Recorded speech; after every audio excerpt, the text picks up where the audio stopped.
fast enough for the sheriff. I want it like you. Come on, guys, let's go, let's find her.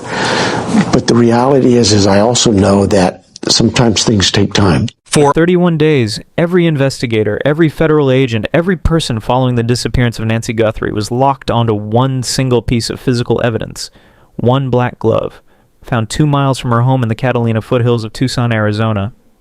And not just any glove. A glove that the FBI publicly stated appeared to match what the masked suspect was wearing the night an 84-year-old woman vanished from her own home without a trace.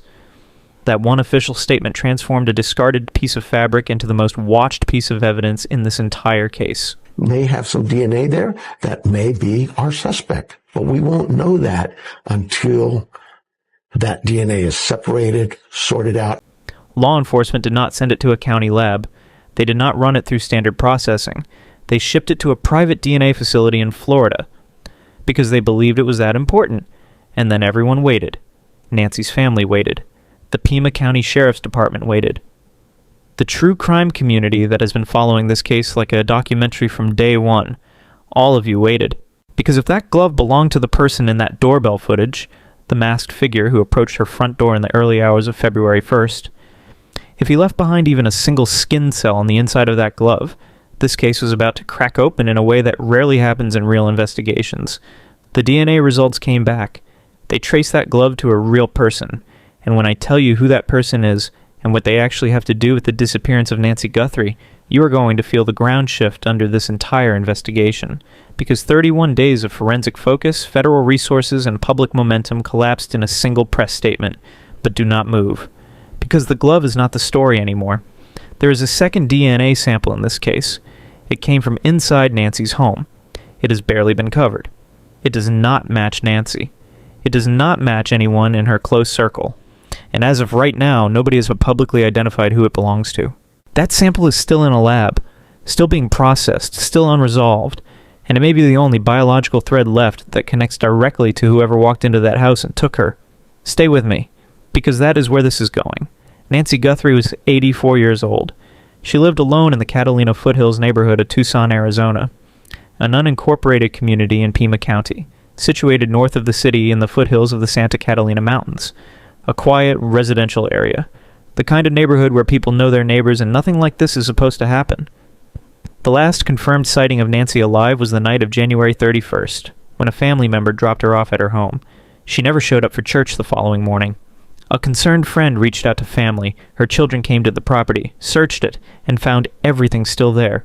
Her car, her wallet, her cell phone. All of it. They called 911 around noon of February 1st. What investigators found at that home was not ambiguous. Blood on the front porch, signs of forced entry, evidence that, according to Pima County Sheriff Chris Nanos, made one thing absolutely clear. Nancy did not leave on her own. The Sheriff's Department formally declared it a crime scene on February 2nd. 9 days after she went missing, the FBI released the footage. Doorbell camera video from the Google Nest camera mounted at Nancy's front door, released publicly on February 10th. It showed a masked figure approaching the house in the early morning hours of February 1st, and the timeline that investigators reconstructed from digital evidence is precise and deeply unsettling. At 1:47 in the morning, the doorbell camera was disconnected. At 2:12 a.m., it detected a dark figure walking toward the house. At 2:28 a.m., Nancy's pacemaker disconnected from the app on her cell phone. And at approximately 2:36 a.m., 8 minutes after that pacemaker last synced. Final clip shows the suspect at the front door.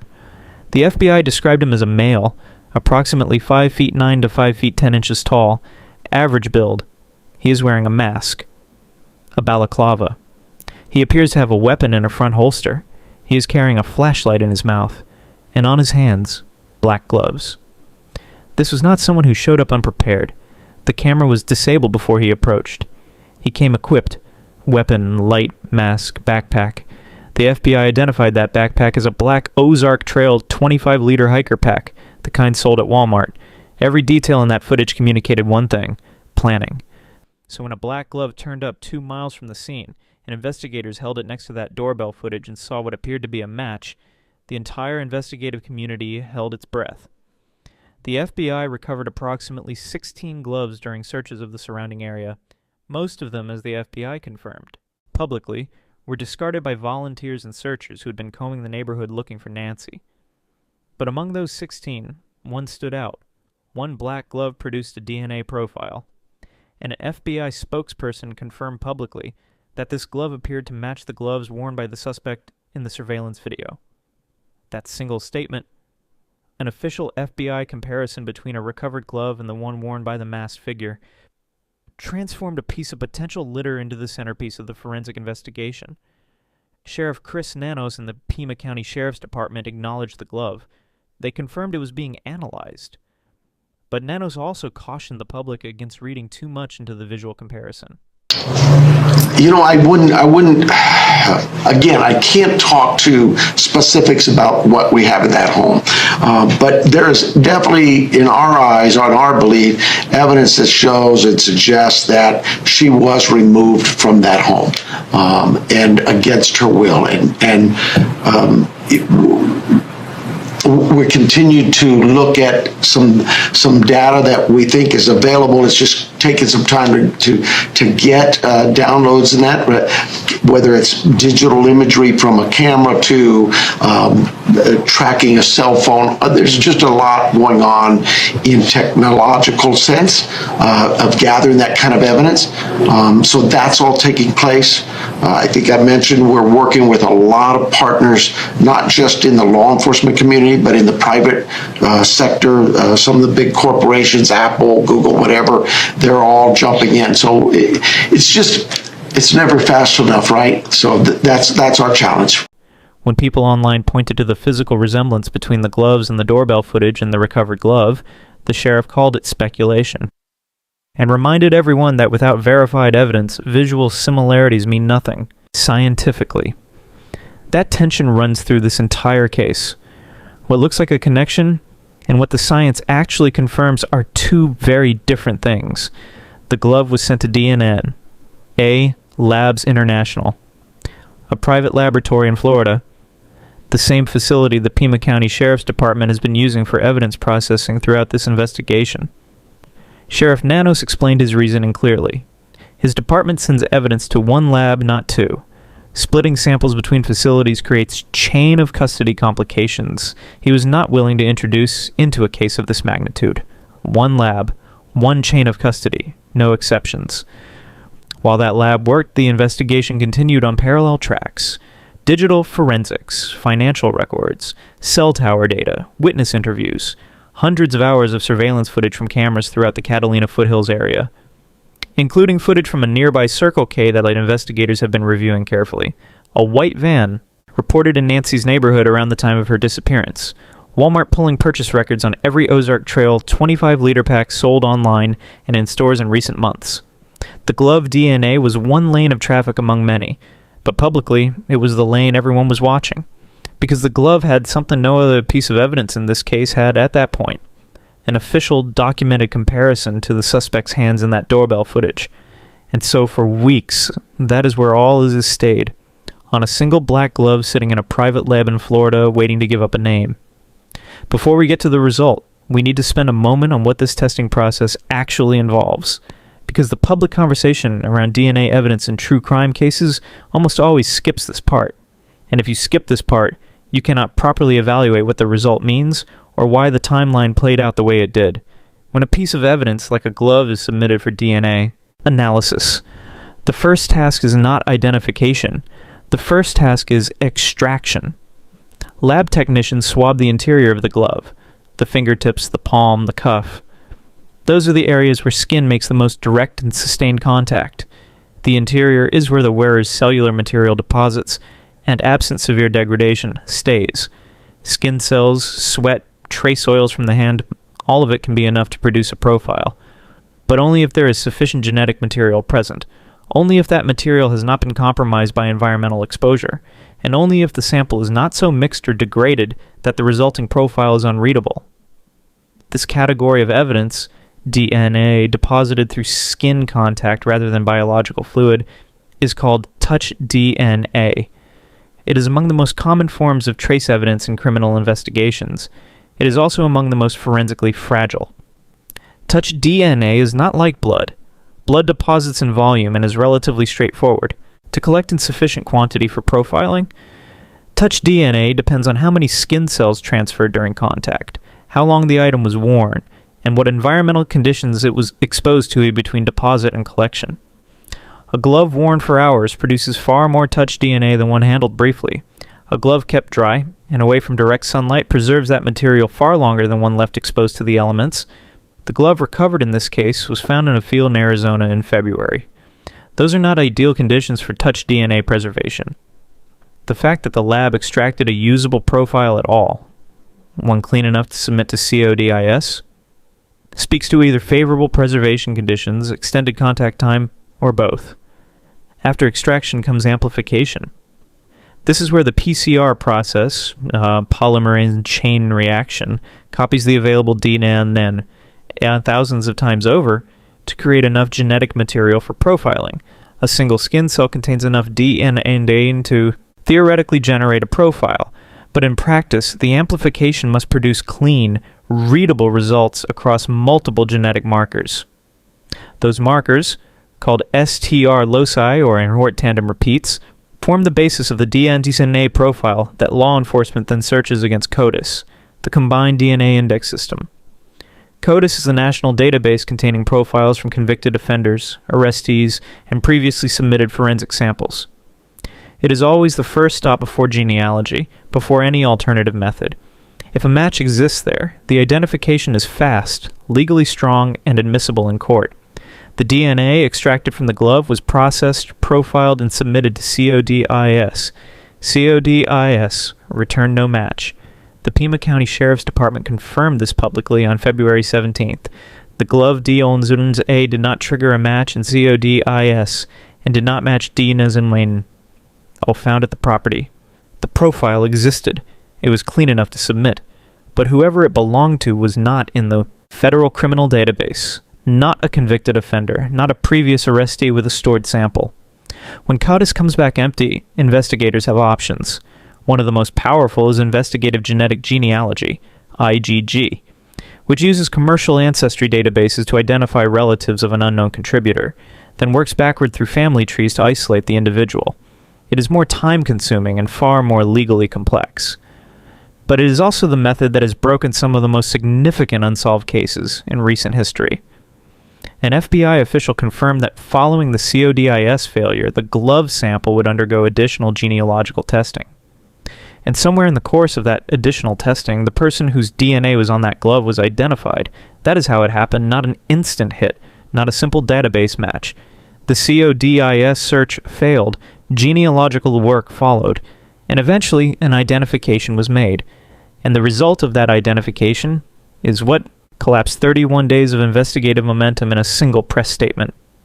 Sheriff Chris Nanos confirmed the DNA result from the glove in an interview with local NBC affiliate KVOA published March 2nd. And what he said stopped this investigation on cold, the DNA on that glove. The glove recovered approximately 2 miles from Nancy Guthrie's home. The glove the FBI said appeared to match what the masked suspect was wearing in that doorbell footage, was traced to a person who works at a restaurant located across the street from where the glove was found. Nanos' exact words. The owner of the glove was found working at a restaurant across the street. He called the visual comparison between that glove and the suspect's gloves in the doorbell footage what he had warned about from the beginning. Speculation. That individual, per the Sheriff's Department, has nothing to do with this case. The department confirmed on their official account on March 4th that the glove's owner is not part of this investigation. So let's be precise about what this means, and equally precise about what it does not mean. What it means is that the glove was not left behind by the suspect. The DNA is successfully extracted, profiled, run through CODIS with no hit, and eventually identified through genealogical work belongs to someone with an entirely ordinary explanation for having come into contact with that glove. A restaurant worker employed across the street from where it was lying. They may have dropped it walking to work. They may have lost it during a shift. The explanation requires no crime and no connection to Nancy, and no further investigation. What it does not mean is that this investigation is over. What it does not mean is that law enforcement has run out of biological evidence. But sit with the reality of what just happened here for a moment. For 31 days, the glove was the lead. It was the piece of evidence that drew an official public statement from the FBI. It was the piece of evidence the Pima County Sheriff's Department committed to a specialized private lab rather than routing through standard channels. It was the piece of evidence that, after a failed CODIS search, triggered an additional round of genealogical testing. And when all of that work resolved, it belonged to someone who works nearby, someone with no connection to Nancy, no connection to her family, no connection to any suspect in this case. That is not a minor development. That is 31 days of forensic priority erased in a single sentence. There is one detail about the glove situation that the public coverage has largely overlooked. The glove traced to the restaurant worker is not the only glove that was submitted for testing. Sheriff Nanos confirmed that additional gloves recovered during the search were sent to the Florida lab, and that results on those samples are still pending. Read that carefully. Additional gloves. Still pending. This matters because the identification of the restaurant worker as the DNA source closes the book on that one specific glove. Not on every piece of physical evidence in this category. If any other recovered glove yields a profile that does not belong to a searcher, a neighbor, or a nearby employee, the picture changes entirely. Investigators know this. Which is why Nanos, even in the same interview where he delivered the restaurant worker result, was careful to flag the outstanding tests. The glove story has one confirmed chapter. The rest are still being written. Now there is a version of this that investigators quietly find useful, and it is worth stating plainly. If the glove that appeared to match the suspect did not belong to the suspect, then the suspect may have been more disciplined than initially assumed. A suspect who does not leave a glove behind is a suspect who is thinking about evidence. A suspect who is thinking about evidence is a suspect who planned, and planning is a detail that matters enormously when investigators are building a behavioral profile and narrowing the suspect pool. But even granting that perspective, the loss of the glove as a DNA source is a real setback. Not insurmountable, but real. And the question now becomes, where does the biological evidence in this case actually live? The answer to that question brings us to the piece of evidence that almost nobody in the media coverage has seriously examined. The DNA recovered from inside Nancy Guthrie's home. Here's what has been confirmed about the DNA recovered from inside Nancy Guthrie's home. It is mixed. It belongs to more than one person. The processing of that sample is still ongoing. Sources close to the investigation have described it as low level, meaning there may not be enough biological material present to generate a reliable, complete profile. And crucially, the DNA from inside the home does not match the DNA that was on the glove found 2 miles away. These are two entirely separate biological samples, and two separate evidentiary threads, two separate potential stories about what happened inside that house. And the Pima County Sheriff's Department confirmed on February 17th that the home and DNA did not match anyone in Nancy's close circle. Not her. Not anyone in regular contact with her. Now let's talk about what biological evidence from a scene actually means in the context of this specific investigation, because there is an important distinction that the coverage has largely collapsed.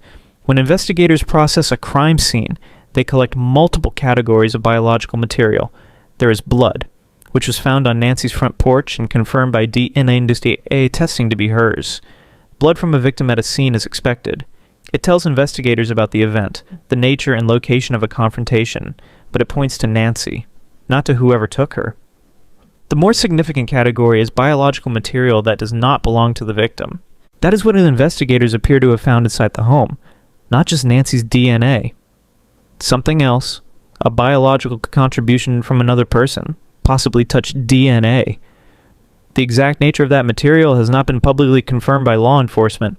They have referred to it only as biological evidence collected from the residence, but its presence and the fact that it does not match Nancy or anyone in her close contact group is what makes it the most significant unresolved piece of forensic evidence in this entire case. ASU forensic science professor April Stonehouse, who appeared on the Today Show and has spoken publicly about the forensic challenges in this investigation, offered a concrete illustration of what investigators are dealing with when they try to process a mixed sample like the one from the Guthrie home. She framed it this way. Imagine 90% of the DNA in the sample comes from the victim, and only 10% comes from an outside contributor. She used that hypothetical ratio deliberately to make the scale of the problem clear.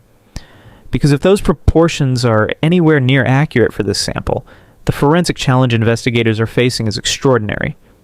When a DNA sample contains contributions from the multiple individuals, the process of separating those profiles is called mixture deconvolution. The lab must computationally and analytically distinguish which genetic markers belong to which contributor.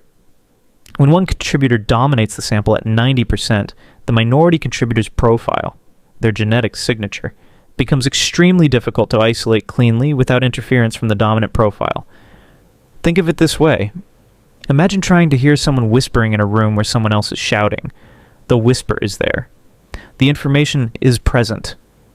But isolating it clearly enough to make a definitive identification, that is an entirely different problem.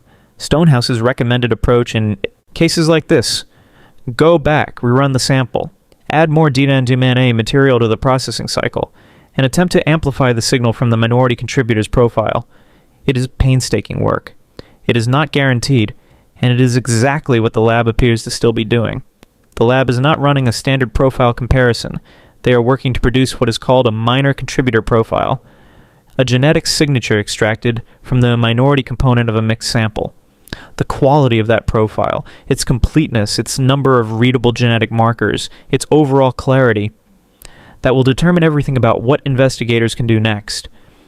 If the minor contributor profile is sufficiently complete, it can be searched against CODIS.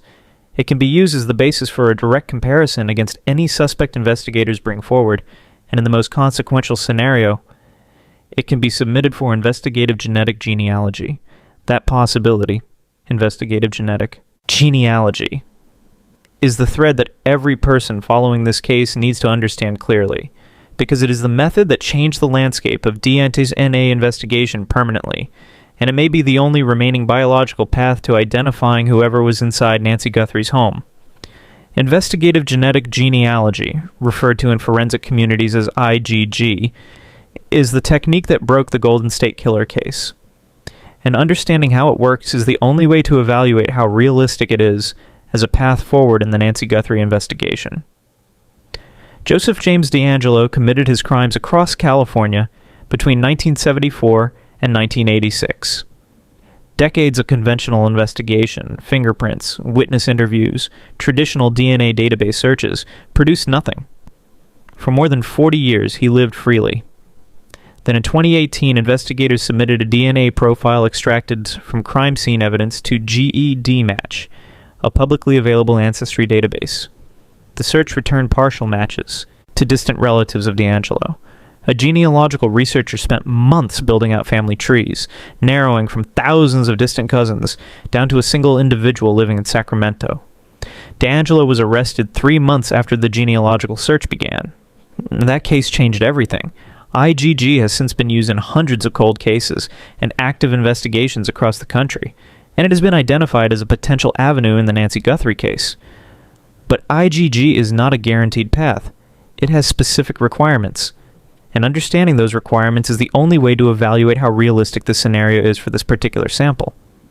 For IgG to work, the DNA profile extracted from the unknown contributor needs to meet what are called coverage thresholds. The profile needs to contain enough genetic data, specifically enough SNPs, or single nucleotide polymorphisms, to produce meaningful matches in ancestry databases. A full, clean DNA profile can contain hundreds of thousands of SNPs. That level of coverage is what platforms like GEDmatch and Family Tree DNA need to return partial matches to relatives. The kind of partial matches that give genealogical researchers enough of a family tree branch to start building from. A minor contributor profile extracted from a low-level mixed sample may contain far fewer SNPs, and if the degradation or mixture ratio is severe enough, the resulting profile may not reach the coverage threshold needed to generate even partial matches. In that scenario, IgG cannot begin. You cannot build a family tree from a genetic fragment that produces no database matches at all. This is not theoretical pessimism.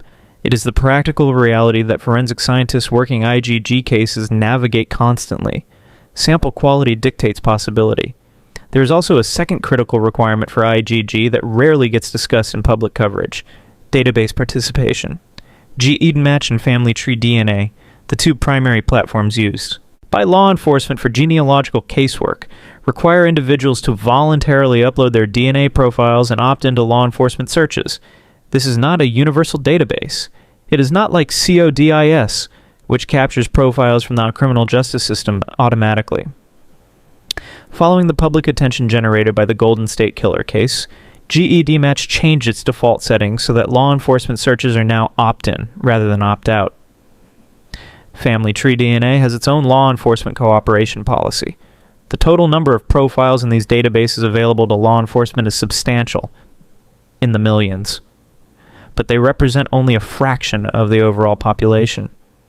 What this means practically is that if the unknown contributor in the Nancy Guthrie home DNA sample has no relatives who have voluntarily uploaded their DNA to these platforms, IgG cannot generate a match, regardless of how clean and complete the extracted profile is. The method requires both a usable profile on the investigative side and a cooperative relative in the database on the other end. Both conditions have to be true. C.C. Moore, a genetic genealogist at Parabon Nanolabs who has worked dozens of high-profile IgG cases and is among the most experienced practitioners in the field, has characterized the challenge of mixed DNA for genealogical purposes directly. A complex mixture is significantly harder to work with than a clean single contributor sample. Where no clean genetic profile exists, compiling reliable material for ancestry database submission can be an extraordinarily labor-intensive process, one that may require months before results can even be attempted. Retired FBI Special Agent Jennifer Coffindaffer, a 25-year FBI veteran and one of the most analytically careful public voices on this case, addressed the IgG possibility directly. She stated, and this is important, if that DNA ends up being usable enough to produce an IgG profile hit, it could really break this case. Read that statement carefully. Not when it produces a hit. Not, I expect it to generate a match. The conditional's doing significant work in that sentence. If that DNA ends up being usable enough, Coffindaffer is not being pessimistic. She is being precise. She is communicating exactly what every forensic scientist who works these cases already knows. The DNA is in the lab. The technology exists, the method is proven, but the outcome depends entirely on whether the sample produces a profile of sufficient quality, and whether a relative of the unknown contributor has volunteered their DNN, or to a database that law enforcement can access. Both conditions have to be true, and that answer is not yet known. What is known is that genetic genealogy remains an active avenue in this investigation. Labs do not continue investing resources in samples with no viable path forward. The fact that IgG is still on the table suggests the sample is somewhere in the uncertain middle, possibly workable, possibly borderline, still being processed with the goal of producing something that, if it crosses the quality threshold and if a relative is in the database, gives investigators a name. Before we close on where the DNA evidence stands, there is something important to establish clearly, because it is easy in a breakdown focused on forensic evidence to lose sight of the bigger picture. The DNA is not the only lane of this investigation. It never was. Jennifer Coffindaffer put it plainly. This is not a cold case. She described the investigation as the polar opposite of a cold case, with up to 100 agents, analysts, and law enforcement officers working active leads simultaneously. In her words, they are drinking from a fire hose. Those leads extend far beyond biological evidence. Investigators are reviewing hundreds of hours of surveillance camera footage from roads, businesses, and residential properties throughout the Catalina foothills area. The sheriff's department asked residents within a 2-mile radius of Nancy's home to submit any footage captured between January 1st and February 2nd that they deemed out of the ordinary.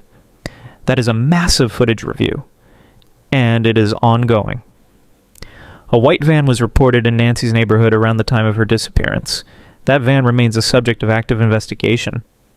The Circle K convenience store footage, referenced specifically by Coffindaffer as a lead investigators are working, captures vehicular traffic on roads adjacent to the Catalina foothills and may contain information about vehicles present in the area on the night of February 1st. Walmart has provided records of every Ozark Trail, 25-liter hiker pack purchased online, and in stores in recent months, including purchases made beyond the Tucson area.